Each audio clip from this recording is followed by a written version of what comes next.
What's going on, everybody? We're back. Yes, we're back again, and it's during the 31 Days of Horror, no less. This time I'm joined by Uncle Kev there, and this time we're also joined by Armando, who hasn't been Hey, how you doing? with us for a while. So we're happy to have him with Back, us. man. Yeah, nice And to we're be back back. tonight, and we are reviewing a movie that we've all just seen this past opening weekend. It just opened a huge sequel. The first movie made close to $500 billion. Was it that much? How A much was billion it? No, dollars not worldwide, yeah. yeah, that's Yeah. right. Yeah. Yeah, so it was crazy. How successful it was back during the pandemic. It came out, and the sequel's here. Todd Phillips is back to direct it. This time we have Lady Gaga joining the cast along with Joaquin Phoenix, who's back as Joker, of course. We're talking about Joker, Folie, Deux.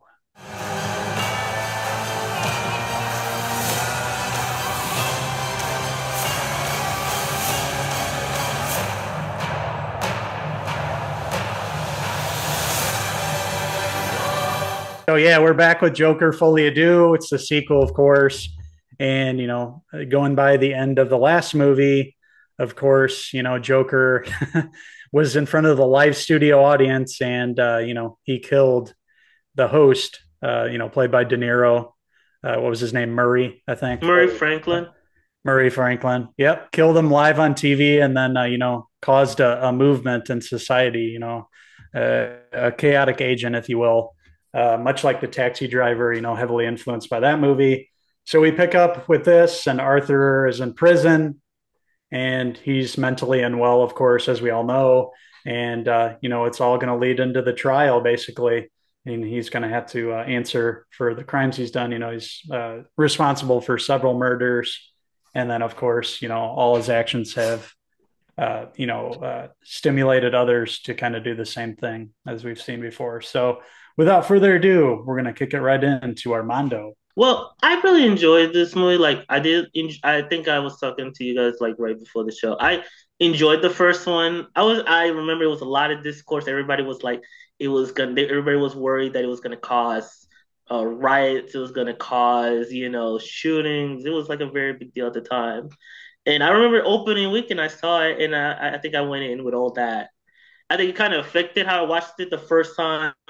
And I think it's a movie that grew on me. I do think it has something. The first one I thought it was very interesting. It does have something to say about, mental health to a certain extent. It's surface level, but I do think it's a very good way, at least like how it kind of talks about it. I feel like this one, they do talk about that a little bit, but what I did really find very interesting is that it's not like a typical sequel. It wasn't like, oh, well, we're going to build now every superhero movie, we have to build a universe and we have to bring in all the DC characters. This one, they did still keep it like a more personal like story where it's still about Joaquin Phoenix and about Arthur Fleck and all the stuff that basically all the consequences of the previous movie. And what I did really enjoy, what I do think I got out of it a lot was that it wasn't just the same thing over and over again. It did at least kind of progress the story, especially like once it gets to the end. Like I didn't expect how it ends and how it goes to a certain place. Well, we'll get there later on. But I think Todd Phillips, he's a really good director as like visually, like kind of making it look dirty and grimy. Like even though it's still Gotham, like every time I look at it, just reminds me of like old New York to me. Like like when I watch old '80s movies, like when they're in New York, like he does get that kind of feeling. Like it's like a place you don't want to live. It just feels miserable. It feels disgusting.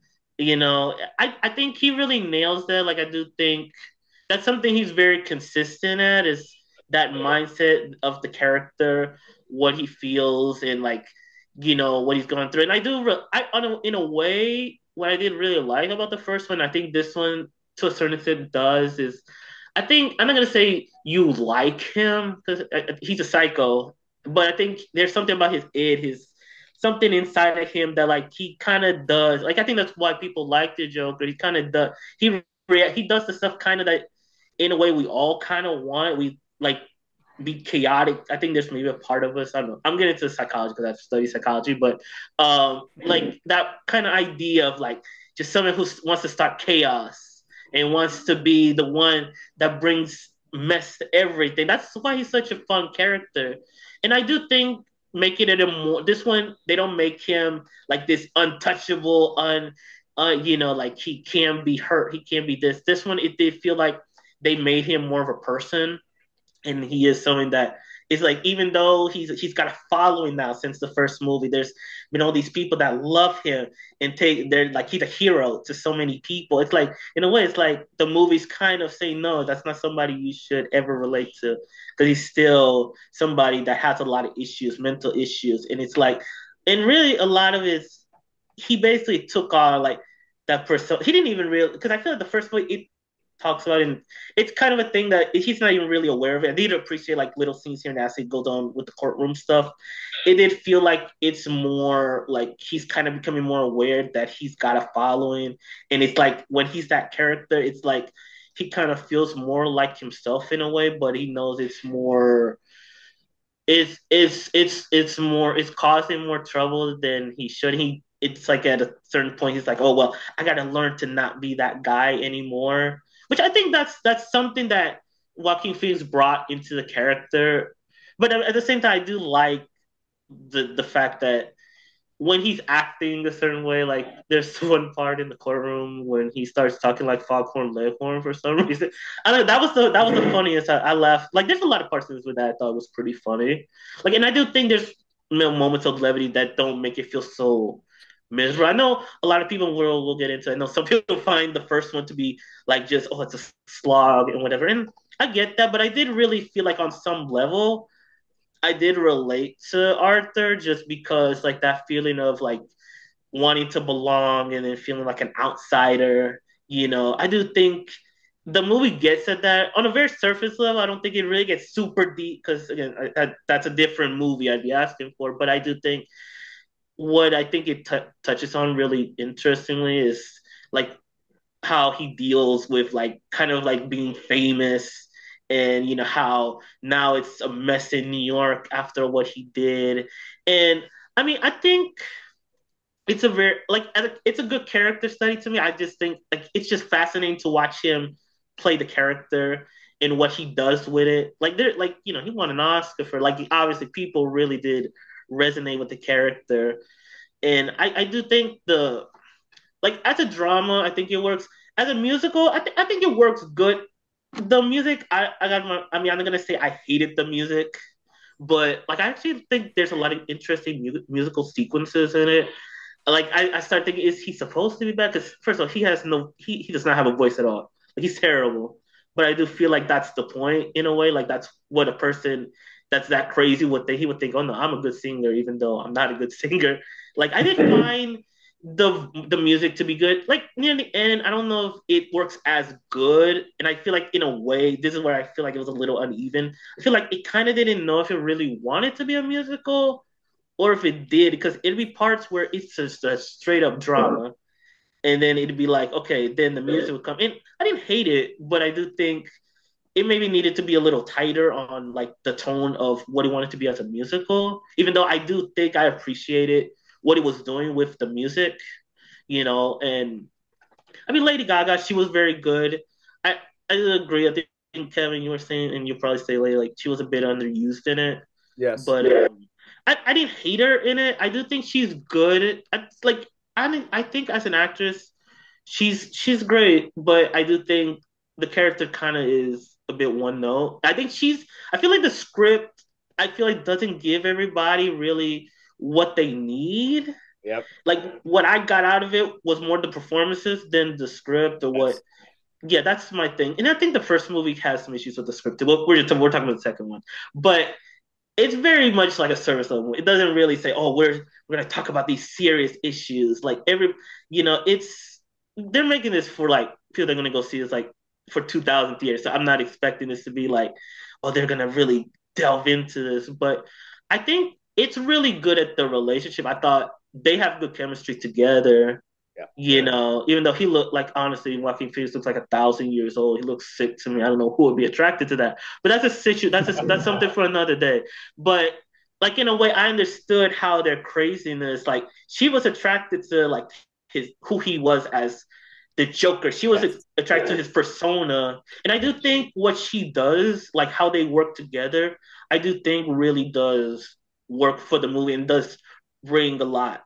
Like it brings up a lot to the movie, like brings a lot to really kind of bring adds like a level to the movie, like as far as the personalities and things like that, that I thought was really interesting. I do think again, I think she's bringing a lot more. I feel like obviously they just brought her because they thought, okay, she's a singer, she's Yeah. gonna be good at it. You know, they and I know I even read something that she like changed her voice or something for so like there's two versions of the soundtrack or something where she sung a little bit differently for the movie and one for like a separate album for the same songs or something because she's doing like a separate voice for the character or something like that that I read. Yeah. But which I thought was interesting. But I think she's really good in it. I think again, I honestly think if there's one problem with it, it's the script. I just think the script sometimes doesn't really live up to. I feel like everybody brought it, but I do think the script is something about it. Like that was my one thing with it. I do think, like even the courtroom stuff, it took some time for me to get used to that because I felt like at the beginning when they started introducing that stuff, I'm kind of sick of courtroom stuff in general. There's like way too many things right now that is in a courtroom. Like it's like every show, even all these streaming shows, they always got to find a way to have lawyers in court, and it makes sense in this context. But it did take some time, and I do think once it kind of gets into that stuff, it did feel like it does start to work a little more when he's like when they start bringing back some of the characters. I did like that they brought that Mr. Puddles guy back from the first movie because I did think that scene was really good. Because I do think in a way that scene is good at like actually showing like yeah like, he was nice to that guy. He let him go because of what happened in the first movie. But it was like no, you still did a bad thing. You still literally killed the guy in front of him. And like when he gets that scene where he's like, "No, I'm still traumatized. I can't. I have nightmares about that." Like that scene is actually like really, really good. Like there's scenes in it. I think really the actors really do a good job, like actually bringing like good performances in it. And I like the one thing too that I thought was just weird. I don't know why Harvey Dent was in it. They could have just got a guy. And I thought, was that gonna? It didn't go anywhere. Like I was like, why? Like just get a guy. Like it didn't really matter. This is a But great this is a great defense for the movie, man. I like this one. it, Point. Yeah, it's good, man. yeah. I mean, do I sound good? I hope I'm not No, sounding too you sound nitpicky. fine. Like we have to argue against this now. So Yeah, Those are some good points. You made a lot of good points. I don't know. For me, yeah, there was like two settings for this film. It was prison and courtroom. It was contained with those, and then of course contained within Arthur's mind, really, with all the musical segments.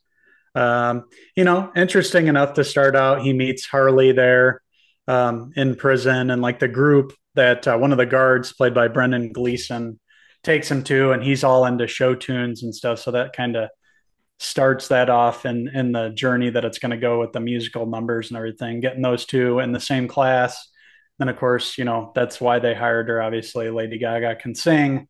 They were going to have musical numbers, so she was perfect for that in that regard. But yeah, like you mentioned, Armando, the script, I don't know, it was half baked. I felt like he yeah, had a good idea. He knew he wanted to do it, like, have the musical numbers, and those scenes, all of those are really good. Like how they were filmed, the colors that they used, like especially the one with the blue black background on the building, top of the mhm, building, where it was real yeah, blue, reminded me a lot of mhm, La La Land, mhm. and looked great and everything. And those are interesting, but I just feel like the script didn't really have anywhere to go after like a couple of the courtroom scenes. And Yeah, one of the things that I found funny was what judge would be like, okay, it's fine. You can wear the makeup in the courtroom. No problem. I mean, right there, I turned to my buddy and I was like, oh, so, okay, we're just going to have no problem with the Joker just the judge being like, okay, Joker, go ahead. You can put on a show for us all too. And, who knows what's going to happen, and then, 30 minutes later or whatever it was, the explosion that rocked the courtroom. But yeah, the redeeming qualities of this movie for sure, the performances.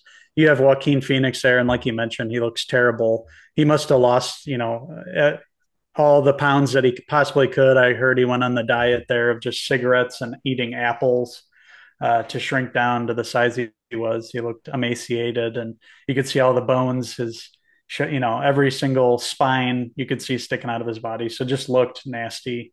So he really committed in that sense, and he really knows the character well. He plays the Joker so well.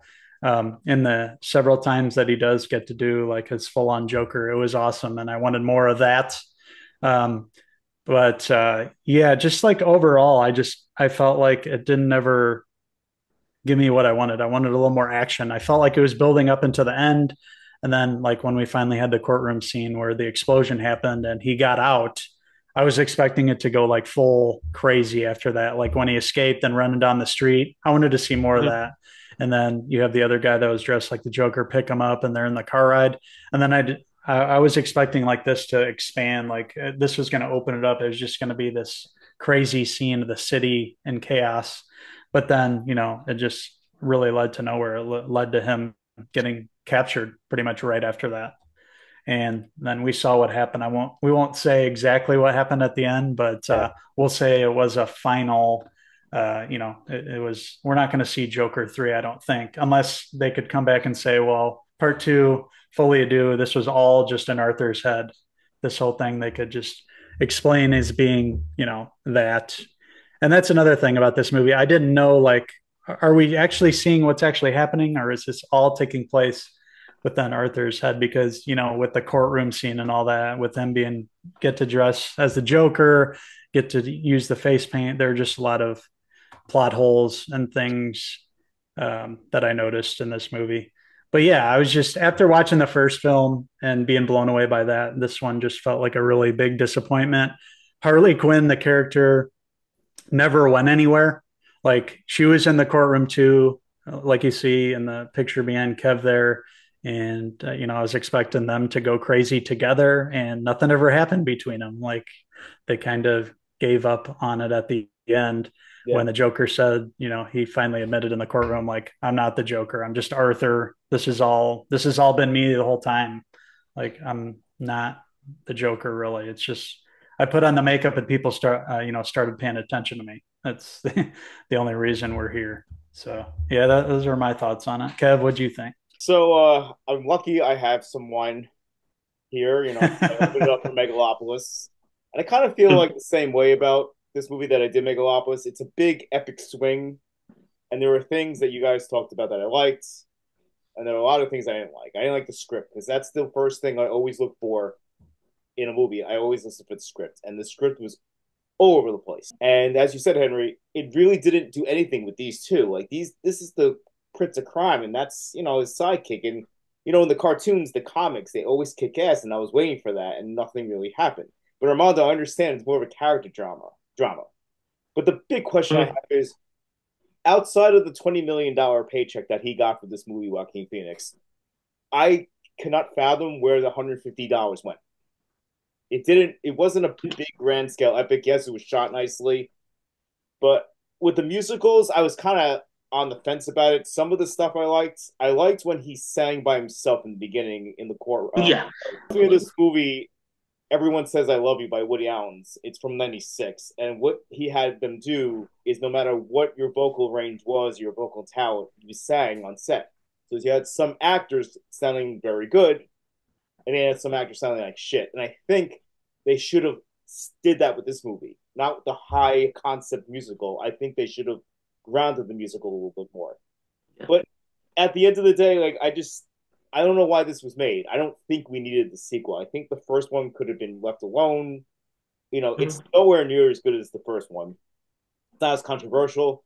And they kind of make him into a wimp in this one. They kind of destroy his character, but as Armando was saying, maybe that's the point. You knock him down. Like, this is not a guy you're supposed to, because basically he does the one mortal sin that all men do. One point in their lives, they fall for the woman and it destroys everything in their lives. One thing I did like, I know they weren't really going to expand on it. I liked the insight about what it's like in those mental health facilities and how those facilities, if they're really crappy like Arkham is, you're going to do worse for your patients than the better. Because everyone, the abuse, Did he get raped? I think he I did. think Yeah, he so. got The Yeah. way raped. they framed it, that's what it looked like to Yeah, me. yeah, and I like that. I know the movie wasn't about that, but I kind of Hmm. like that little thing sprinkled in there. The acting was great, as you guys say. It's just the script was dog shit. Like it was such a bad script, and I don't think we're gonna see Joker 3 because this thing made like 47, I think, over the weekend. Yeah, something like that. No, Yeah. they're not making it. They're already planning for the next DC universe stuff. Yeah, so the acting was good. I liked Gaga. I like Gaga as a performer, but the script didn't really do anything for her. Yeah, I Besides, think I yeah, think everything she did, that was what she brought to it. and That's that's all yeah, I could say. and that's Yeah. what I said about Megalopolis. So that's how you tell a good actor because Driver in Megalopolis is very good. He's Hmm. the one in the cast, and Yeah. if you can make something good out of a bad script, I think that Right. makes you a good actor, and I think that's what she did. She took what she could and she performed it, and as you said, they had good chemistry, but in the end, it just didn't work. And I'm going to give this one 2 out of 5 Joker hair pieces. How about you guys? Honestly, yeah. I'm now that I think about it, I don't know. Now that I feel like now actually talking about it with you guys, I'm actually I feel like I liked it less. I enjoyed it, but I think I'm on a three with it. 3 out of 5. Okay. Because it is good, but the more I think about it, that like actually talking about it with you guys, the script is a mess. I enjoyed watching in the moment. That was the thing. Like I'll say it this way, because I feel And you like also, this was your first thing since the hurricane and all the stuff in your life. yeah, pretty It's nice much, to get yeah. out of the move to the It movies. was Yeah. nice to get out of the movie. So I will say this, like, because I don't want to make it sound like I'm so negative, even though I Oh, feel like I no, was the yeah. most I like positive. that you liked it. It I makes did, it's yeah. interesting. I Yeah. do think it's got good performances. If you like Joaquin Phoenix, if you like the first one, give it a try. But just know, like, it's not gonna be the sequel that you guys probably were expecting. They take some big swings. I think the musical stuff again. I think it works more than it doesn't. I think it's yeah. I think I'm at a three with it. I think it's really. I think the direction and the acting really help it, but yeah, the script is a mess. The courtroom stuff, I think there's some really good scenes in there, but the more I think about it, it's an all over the place movie. Like I did enjoy it in the moment. It was Okay. a good time, and yeah, I'm at a three with it. Yeah, for me, I liked it a little bit less. I don't know. With Gaga, Harley Quinn, it made me miss Margot Robbie. I mean, even though this was a totally different thing, I just really liked her kind of crazy and her look better. That's what me and my buddy thought in the theater too. We're like, does this make you miss Margot Robbie a little more? And he was like, yeah, wish Yeah. she got to do more with that role too. Like it felt like her, Harley Quinn didn't go anywhere either. But yeah, I mean, this wasn't altogether terrible, like a Yeah, I complete didn't hate it. failure. But just too high concept of a sequel here and not a good enough script. Performances raise this to what I'm going to give it, which is a 2.5 out of 5 Joaquin Phoenix hair pieces. So thank you guys for joining us for our review of Joker Folie Deux. And make sure to tune in every day for the month of October. We're dropping a video a day for the 31 Days of Horror.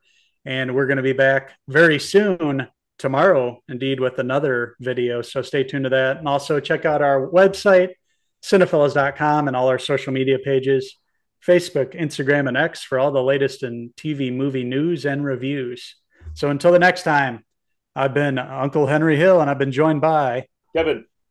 Armando. and as we always say before we leave, cheers.